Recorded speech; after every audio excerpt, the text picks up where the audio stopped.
पश्चिम के पहले दूसरे तीसरे चरण के नौजवान ने, किसान ने, व्यापारी ने, तमाम वर्ग ने सरकार की गर्मी निकाल सैकड़ों दाग ऐसे योगी जी के ऊपर है जिसे दिन से आज जनता त्रस्त हो चुकी है। अगर ये सरकार सड़क पे आ जाती 5 साल में तो शायद आज उनकी दुर्गति ना हो। कोरोना काल में क्या हुआ आप देख लीजिए, किस तरह लाशें नदियों में बह रही थी, ना दवा मिली, ना डॉक्टर, ना ऑक्सीजन, और लोग मर गए। और इनके मुख्यमंत्री पश्चिम बंगाल के अंदर जाकर सरकार बनाने के लिए भाषण दे रहे थे। आज इस आतताई सरकार से हर आदमी परेशान। तो बच्चे ऑक्सीजन के अभाव में मरे थे, आज तक सरकार ने उसमें माफी नहीं मांगी, और जो उन बच्चों को बचा रहा था उसको जेल भेजने का काम सरकार ने किया था। वहाँ की जनता ने खेला किया है और यहाँ की जनता खेला करने जा रही है। आप भी देखिएगा 700 से ज्यादा किसान शहीद हो गए। योगी जी ने एक बार भी उनके बारे में 2 शब्द की श्रद्धांजलि देने का काम नहीं किया। ठोक देंगे, गर्मी निकाल देंगे। किसकी गर्मी निकाल लेते? नौजवानों की, किसानों की, बेरोजगारों की। और वहाँ का जो तूफान है वो तूफान 7वें चरण तक जाएगा। इस सरकार को 20-30 सीटें भी मुझे लगता है मुश्किल ही नसीब होंगी। जाता है मेरी आवाज की धमक है, वो सच की धमक है, और वो जोश है जो जनता ने मुझे दिया है। और रही जेसीबी की बात, हम मुकदमे पुलिस और जेसीबी से नहीं डरते। हक की आवाज लड़ते रहे, लड़ते रहेंगे। नमस्कार, मैं हूं फैजुल हक और मैं मौजूद हूं इस वक्त लखनऊ की सबसे हॉट सीट उत्तर विधानसभा पर। जी हाँ, ये हॉट सीट है। यहाँ से सिटिंग विधायक भारतीय जनता पार्टी के हैं, जबकि उनके खिलाफ समाजवादी पार्टी ने दांव लगाया है एक बहुत कम उम्र की लड़की पर जिसका नाम पूजा शुक्ला है। जी हाँ, सही सुना आपने, वही पूजा शुक्ला जो हाईलाइट हुई थी लखनऊ में CAA NRC के प्रोटेस्ट के दौरान। वहीं से पूजा शुक्ला हिट होती हैं और समाजवादी पार्टी के राष्ट्रीय अध्यक्ष अखिलेश यादव ने इस बार उत्तर विधानसभा पर सबसे कम उम्र की लड़की पूजा शुक्ला पर दांव लगाया है। और हमारे साथ इस वक्त जो मेन कैंपेनर है गौरव जी, ये मुजफ्फरनगर से ताल्लुक रखते हैं। इनको अखिलेश यादव ने यहाँ पर मेन कैंपेनर बनाकर भेजा है। ये स्टार प्रचारक है इस विधानसभा में। इसके अलावा कुछ विधानसभाएं इनको उत्तर प्रदेश में और सौंपी गई है। हमारा जो ये प्रोग्राम है, इस प्रोग्राम का नाम हमने दिया है AP News 24 ने सड़क पर सरकार। जी हाँ, क्योंकि भारतीय जनता पार्टी की मौजूदा सरकार है, इससे पहले समाजवादी पार्टी की सरकार थी, तो ये भी सरकार में सत्ता सुख ले चुके हैं। इनके चेहरे पर मुस्कान है। ये मुस्कान अखिलेश यादव के साथ भीड़ की है। पूरे प्रदेश में समाजवादी पार्टी एक तरीके से सेलिब्रेट कर रही है। ऐसा महसूस होता है कि सपा ने ये मान लिया है कि वो जीत चुके हैं। दूसरी तरफ सपा ने यह भी मान लिया है कि अखिलेश यादव मुख्यमंत्री बन चुके हैं। हम इस वक्त लखनऊ की सबसे हॉट सीट उत्तर विधानसभा में मौजूद हैं। हमारे साथ गौरव जैन साहब मौजूद हैं। गौरव जी से हम जानेंगे सड़क पर सरकार। हमारा ये जो प्रोग्राम है इसका नाम है सड़क पर सरकार। आपका सफर उत्तर विधानसभा लखनऊ में है। समाजवादी पार्टी प्रदेश में लड़ रही है, 2 फेज के चुनाव हो चुके हैं। आपको राष्ट्रीय अध्यक्ष ने प्रचारक बनाया है, स्टार प्रचारक बनाया है। 2 फेज के चुनाव में आपने प्रचार प्रसार किया है। अब आप लखनऊ में मौजूद हैं। लखनऊ की उत्तर विधानसभा सीट भारतीय जनता पार्टी के पास मौजूद है, कैसे छिनवाएंगे आप? देखिए, स्टार प्रचार तो नहीं, हाँ पार्टी का कार्यकर्ता हूँ। प्रचार के लिए पार्टी ने जिम्मेदारी लगाई है, तो तमाम साथियों के, हमारे जो साथी हैं यहाँ पर, निसार भाई हैं, गुप्ता जी हैं, और तमाम हमारे साथ पश्चिम के कई साथी यहाँ पर आए हैं, जिसमें विपिन भाई भी हमारे साथ हैं, नियाज भाई हैं, और भी साथी हैं। हम तमाम लोग यहाँ पर प्रचार कर रहे हैं और हम लोगों का सीधा उद्देश्य यह है कि जो तूफान गठबंधन के नाम का पहले और दूसरे चरण में उठा है, और कल तीसरे चरण में भी वो तूफान उठने जा रहा है। ये तूफान 4थे चरण में लखनऊ से आगे बढ़कर 5वें, 6ठे, 7वें चरण तक पहुंचे। आज सड़कों पर सरकार नहीं, सरकार तो आज की उखड़ चुकी है। आप ये मानिए, जो आज की सरकार है वो तो उखड़ चुकी है, वो तो जोड़ों से उखड़ चुकी है। जनता ने तय कर लिया है कि इसको उखाड़ कर फेंकना है। सड़कों पर आज जनता है। नहीं, प्रोग्राम का नाम गौरव भाई हमने इसलिए दिया है सड़क पर सरकार। सरकार तो 5 कालीदास मार्ग पर होती है, आज वही सरकार सड़क पर है, इसलिए हमने नाम दिया है सड़क पर सरकार। आज मुख्यमंत्री योगी आदित्यनाथ भी सड़क पर हैं। आज राष्ट्रीय अध्यक्ष समाजवादी पार्टी के अखिलेश यादव जी भी सड़क पर हैं। आज मायावती जी भी सड़क पर है। आज सब सड़क पर हैं। ये सड़क पर बड़े बड़े नेताओं का, मुख्यमंत्रियों का होना ये दर्शाता है कि असली सरकार जनता है। आज आप जनता के बीच खड़े हैं उत्तर विधानसभा में। कैंपेनिंग के जो मुख्य मुद्दे हैं, आप कैसे जनता को लुभा पा रहे हैं? लखनऊ की जनता ये कुछ खास जनता है, लखनवियत इसके अंदर है, इसको कैसे आप रिझाएंगे? आपके क्या वादे हैं उत्तर विधानसभा में लोगों से, जो कि यहाँ की जनता आप पर विश्वास करे और आने वाला जो इलेक्शन है 23 तारीख को, इसमें पूजा शुक्ला के फेवर में मतदान करे? क्या वादे हैं कुछ आप जो यहाँ के लोगों को जो आप दे पा रहे हैं? देखिए, तमाम वादे तो हैं ही, वो भी मैं आपको बताऊंगा।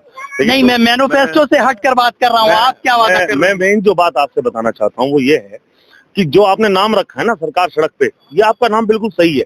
अगर ये सरकार सड़क पे आ जाती 5 साल में तो शायद आज उनकी दुर्गति ना होती। पश्चिम के मैं 2 चरण की मेरे पास 20 वीडियो होंगी, मैं आपको दिखा दूंगा। इनके सांसद, इनके विधायक आगे आगे जूता लेके जनता नेताजी के पीछे पीछे घूम रही है। वो क्यों है? क्योंकि ये सरकार 5 साल सड़क पर कहीं दिखाई नहीं दी, इनके नेता दिखाई नहीं दिए, इनके प्रतिनिधि दिखाई नहीं दिए। गांव को गोद में लिए थे, बहुत से गांव का ढोंग रचा था कि गांव को गोद में ले लिया है। उन गांवों की हालत आप देख लीजिए। कोरोना काल में क्या हुआ आप देख लीजिए, किस तरह लाशें नदियों में बह रही थी, ना दवा मिली, ना डॉक्टर, ना ऑक्सीजन, और लोग मर गए। और इनके मुख्यमंत्री पश्चिम बंगाल के अंदर जाकर सरकार बनाने के लिए भाषण दे रहे थे। वहां की जनता ने खेला किया है और यहाँ की जनता खदेड़ा करने जा रही है। आप ये देखिएगा, आप यहाँ पर देखिए, आज दर्द होता है। ये गरीब लोग खड़े हैं, यहाँ चारों तरफ गरीब लोग खड़े हैं। भैया सुनो, यहाँ ये जोश है नौजवानों का। आप देखिए, आज गरीब आदमी यहाँ पे खड़े हैं। जब 1000 रुपए का सिलेंडर गरीब खरीदता है तो उसको दर्द होता है। 200 रुपए लीटर का अगर वो सरसों का तेल खरीदता है तो उसको दर्द होता है। और जब बेरोजगार नौकरी मांगने जाता है, जब उसको लाठी पड़ती है, उसको भी दर्द होता है। और आज जो छोटा नौजवान खड़ा है ना, भविष्य खड़ा है हमारे देश का, ये देखता है कि इनकी हालत है तो हमारा क्या होगा, इसको भी डर लगता है। आज इस आतताई सरकार से हर आदमी परेशान। कोई सोच सकता था उत्तर प्रदेश के अंदर मेट्रो इतनी शान से चलेगी, समाजवादी की सरकार में चली है। कोई सोच सकता था गरीब महिलाओं को 500 रुपए मिलेंगे, मिले हैं। कोई सोच सकता था 18 लाख लैपटॉप बढ़ जाएंगे, बटे हैं। कोई सोच सकता था कि ऐसी व्यवस्था, वर्ल्ड की बेस्ट व्यवस्था उत्तर प्रदेश के अंदर होगी कि कहीं कोई बात हो जाए, आप फोन कीजिए 5 मिनट पुलिस आ जाएगी। यूपी 100 के नाम से व्यवस्था यूपी में दी गई थी समाजवादियों के द्वारा, 1090 दी गई थी। आज कोरोना काल की आप बात करें, कोरोना काल में वही एम्बुलेंस काम आई 102 और 108 जो समाजवादियों के कार्यकाल में अखिलेश यादव जी ने दी थी। और मैं आपको बताऊं, आप देखिए, मैंने ये जैसा आज आपका चैनल है और भी चैनलों पर कई डिबेट हुई है, उसमें दूसरी पार्टियों के प्रवक्ता भी थे। मैंने ऑन रिकॉर्ड उनको एक बात का चैलेंज किया। जो बात आप पूछ रहे हैं ना, वादे कैसे पूरे होंगे, मैं उसके बारे में बताना चाहता हूँ। मैंने सीधा चैलेंज किया। 2012-17 तक समाजवादियों की सरकार रही और 2017 से 2022 भारतीय जनता पार्टी के लोगों की सरकार है। मैं 12 का अपना मैनिफेस्टो मंगा लेता हूँ, ये 17 का अपना मंगा ले, देखिए कौन किसने कितना काम किया, उसी मैनिफेस्टो पे सरकार तय हो जाए। कोई भाजपा का प्रवक्ता, भारतीय जनता पार्टी, बता दूं, कोई भाजपा का प्रवक्ता उस मैनिफेस्टो पर चर्चा करने के लिए मुझसे तैयार नहीं हुआ। हमने पूरा मैनिफेस्टो दिया था, जो वादे किए थे वो पूरे किए थे, और बहुत सारे काम ऐसे किए जो मैनिफेस्टो में भी नहीं थे लेकिन उत्तर प्रदेश की तरक्की के लिए आवश्यक थे। भारतीय जनता पार्टी कहती है, दावा करती है कि प्रदेश का पहला मुख्यमंत्री है जो बेदाग है, उसके ऊपर कोई दाग नहीं है। प्रदेश का पहला मुख्यमंत्री योगी आदित्यनाथ के रूप में मौजूद है, जो बेदाग है, उसके ऊपर सत्ता काल में 5 साल में कोई दाग नहीं लगा है। ये पहला दावा है उसका। दूसरा दावा मुख्यमंत्री योगी आदित्यनाथ करते हैं कि सरकार बनने दीजिए, 10 मार्च के बाद गर्मी और चर्बी। जब आपने कहा कि बेदाग है तो मैंने सोचा आप माननीय अखिलेश यादव जी की बात करें, क्योंकि ऐसे तो एक वही नेता उत्तर प्रदेश के अंदर है जो पूरी तरह बेदाग है। और जब आप माननीय योगी जी की बात करते हैं तो बच्चे ऑक्सीजन के अभाव में मरे थे, आज तक सरकार ने उसमें माफी नहीं मांगी, और जो उन बच्चों को बचा रहा था उसको जेल भेजने का काम सरकार ने किया था। पहला दाग वो योगी जी के ऊपर है। उसके बाद किसान आंदोलन हुआ, 700 ज्यादा किसान शहीद हो गए, योगी जी ने एक बार भी उनके बारे में 2 शब्द की श्रद्धांजलि देने का काम नहीं किया, वो दूसरा दाग योगी जी के ऊपर है।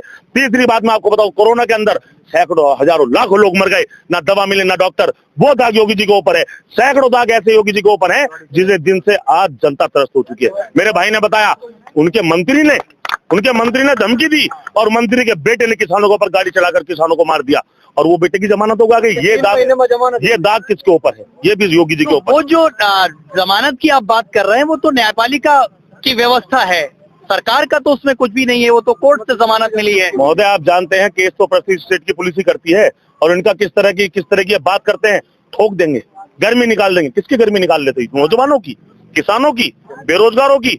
पश्चिम के पहले, दूसरे, तीसरे चरण के नौजवान ने, किसान ने, व्यापारी ने, तमाम वर्ग ने सरकार की गर्मी निकाल देना। गौरव जी, इतना खुलकर आप बोल रहे हैं, इतनी धमाकेदार भाषण दे रहे हैं और योगी आदित्यनाथ जी को ललकार भी रहे हैं, भारतीय जनता पार्टी को काउंटर भी कर रहे हैं। मुझे डर लग रहा है, क्योंकि उत्तर प्रदेश की जितनी जेसीबी हैं और जितने क्रेन है वो सब सर्विस पे गए हुए हैं। डर नहीं लग रहा है आपको लखनऊ में? देखिए, अव्वल तो ऐसा कोई दिन आएगा ही नहीं कि भाजपा दोबारा रिपीट। आप जनता का माहौल देख रहे हैं, मैंने बताया ना, मैं दूसरे चरण की कई सीटों पर घुमाऊं, काम किया, प्रचार किया है, और वहां का जो तूफान है वो तूफान 7वें चरण तक जाएगा। इस सरकार को 20-30 सीटें भी मुझे लगता है मुश्किल ही नसीब होंगी। आप भूल जाइए चीज को। दूसरी बात, समाजवादी लोग जिन जेसीबी की सर्विस हो रही है, जो प्रदेश की सारी जेसीबी सर्विस पे लगाई गई है, उनका क्या होगा अगर आप बता देंगे? सत्य की आवाज हमेशा बुलंद होती है, सच बोलने के लिए सोचना नहीं पड़ता और सच बोला जाता है, धमक के साथ बोला जाता है। मेरी आवाज की धमक है, वो सच की धमक है और वो जोश है जो जनता ने मुझे दिया है। और रही जेसीबी की बात, हम मुकदमे पुलिस और जेसीबी से नहीं डरते, हक की आवाज लड़ते रहे, लड़ते रहेंगे, आखिरी दम तक लड़ते रहेंगे, ये इसी का नाम समाजवाद है। तो ये थे गौरव जैन जो कि उत्तर विधानसभा में मौजूद हैं, पूजा शुक्ला की कैंपेनिंग कर रहे हैं, पूजा शुक्ला के पक्ष में मत मांग रहे हैं, लोगों से वोट मांग रहे हैं, अपील कर रहे हैं। यहाँ की जनता इनके साथ है, आप देख सकते हैं। एक बार मैं कहूंगा कैमरा पैन करिए और दिखाइए कितनी भीड़ इनके साथ है। ये तो रैंडम ये निकले हुए हैं, अभी निकले हैं, अभी आगे की कैंपेनिंग इनकी बाकी है। जनता के बीच जाएंगे, पूजा शुक्ला के पक्ष में लोगों से मतदान करने की अपील कर रहे हैं। देखना ये होगा कि मुजफ्फरनगर का ये हाल, उत्तर प्रदेश की राजधानी लखनऊ में पहुंचे हैं गौरव जैन जी, कितना कमाल करते हैं और यहाँ की जनता पर इनका कितना असर होता है, लोग इनके साथ किस तरीके से जुड़ते हैं, इनके कहने पर कैसे मतदान करते हैं, ये आने वाला 23 तारीख तय करेगा कि गौरव जैन का असर उत्तर विधानसभा में कैसे हुआ। हम आगे का इनका कार्यक्रम आपको जरूर दिखाएंगे, इनके साथ थोड़ी सी कैंपेनिंग हम और करेंगे। चलिए हम आपका आगे का कार्यक्रम थोड़ा और देखते हैं, आइए हमारे साथ ABP 24 न्यूज के साथ।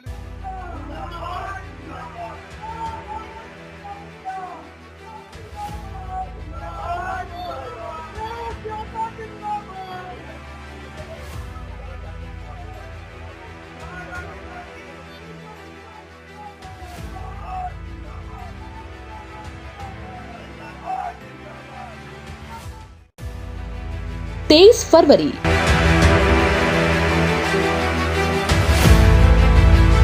लोकतंत्र का महापर्व।